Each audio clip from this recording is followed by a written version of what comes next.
At the moment, it's that positive manufacturing data that's been coming in, keeping market sentiment upbeat. We've seen some of that optimism wane, though, when you look at the performances of the FTSE and Dow Jones futures as well. What's your overall analysis of the activity we're seeing on the market scene right now? Obviously, the volumes are very thin over this Christmas period and into the new year. So volumes are quite thin, so it's difficult to see where the markets are going before all the asset managers are back.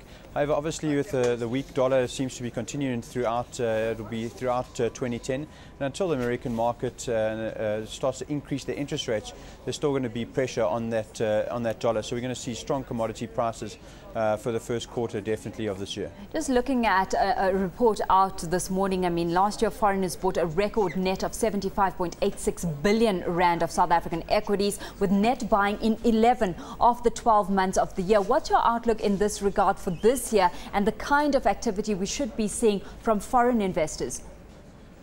Well, I think obviously as that American economy starts to steady, we'll see the manufacturing start to increase from their side. That's good for the commodity producing economies like ourselves, and I think that foreign money will still carry on flowing into the miners, into BHP Billiton, into Anglo American, as well into some of our industrial. So I think that trend will follow through into 2010, as long as that American economy and that Chinese economy are improving and consistently getting better over the course of the next 6 months. Yet, Rob, on the local front, despite this overall optimism, we saw last week huge selling of shares by directors, the likes of Whitey Basson of Shoprite. Have you read much into that? It's difficult to tell when directors are selling, why they are selling. Sometimes, you know, they've had options for 10 or 15 years, sometimes in Whitey's case, and they just take some profit. You know, if they've only had shares for 1 or 2 years and they're selling, it's slightly different. But for directors that have shares for many years and share options for 5 or 10 years that are coming available, they often just do take those and take profit from there and not looking too much into the actual stock itself. So a bit difficult to tell, but I think mainly if it's a director that's been in the company for a very long time, it's offered just some options that he is taking up. Let's get into a few local companies in the resources space. Harmony Gold has been raised, as we heard in the news, from sell to neutral at UBS. What's your view on Harmony right now? I think obviously with the gold price above $1,000, they are making money. Their costs are still very high, and their mines are still slightly marginal. Obviously, you have to take a view on gold and where is gold going to go. Is it going to stay 1,050 and to 1,300? I think then your view would be to buy Harmony at these levels. They've come back down quite a lot from their highs earlier in the year. But the question with Harmony is how they cost and how their operating costs. They've still got the headwinds with the amount of electricity they're getting from Eskom.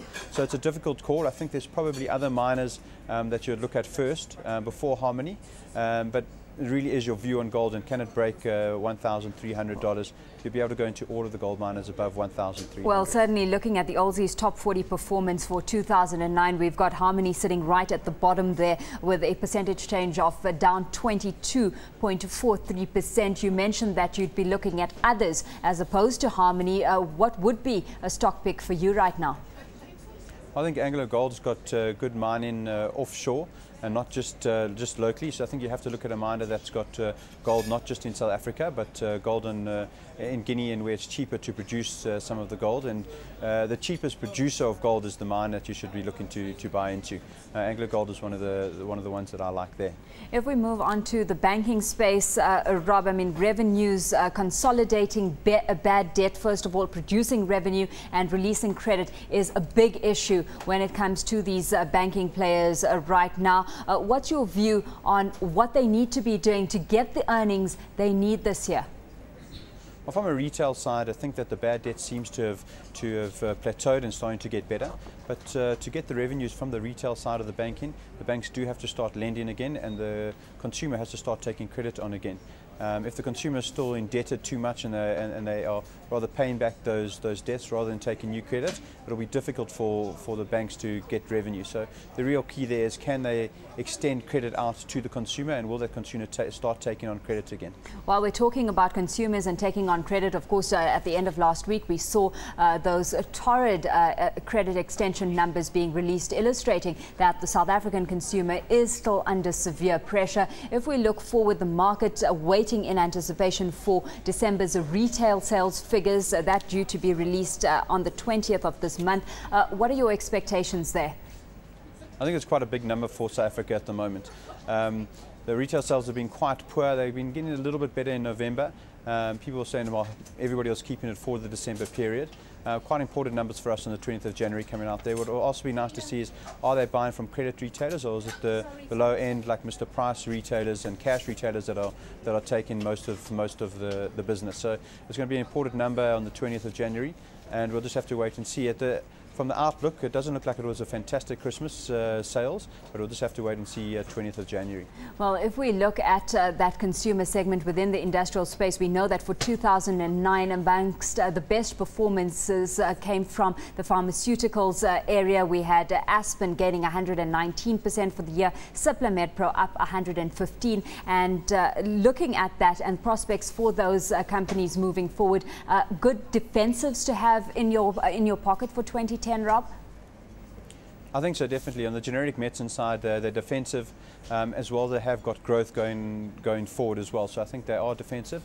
But Cipla Medpro is growing definitely in South Africa, and Aspen is still looking to move more abroad than they are currently. So I think you've got a defensive stock that has good potential to grow as well. So definitely something to have in your portfolio.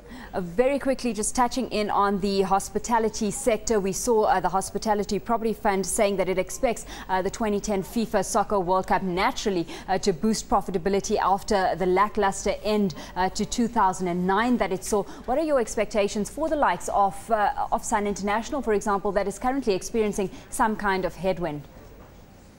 I mean, it's definitely, obviously they've got corporate action at the moment, so industrial action at the moment, and they're going to have a lot of strikes going into the next month. I think a lot of the hotel groups will be under pressure on strikes coming into 2010, and that will be a headwind, and if they can get through those, it will help definitely. I think looking forward is how much are these hotels and occupancy going to increase after the World Cup is really what we're looking at. Everybody understands that the hotels will be full over the World Cup period, but it's looking forward after that, and if we have a successful World Cup, going forward, how will the occupancy be in these hotels? So that's what we have to look forward to, and that's what we have to look at.